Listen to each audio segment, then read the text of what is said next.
นี่ครับเริ่มสิแตกกอแล้วกันได้ปุ๋ยมะอ้อยจังน้อยนึงเนี่ยโอ้ยสิโพดแล้วเบิ่งครับเขียวขึ้นแล้วนี่อันนี้เขาไม่ได้เผาฟางนะครับนี่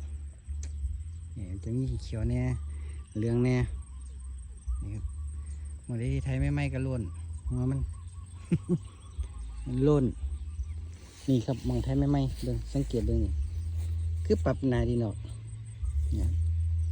ปรับนาดินลงกับพุ่นครับเพื่อเสียมันเสมอกันนี่ครับหน้าวานในขนาดนี้ก็ถือว่าแก้วมากแล้วครับเดี๋ยวแต่หญ้าห้างกาครับเต็มเลยฟังพี่กับผือโอ้ทั้งฟังพี่นี่ต้นโน่ต้นโน่เดี๋ยวเจอแน่ว่าสันเนี่ยตายไปใจว่า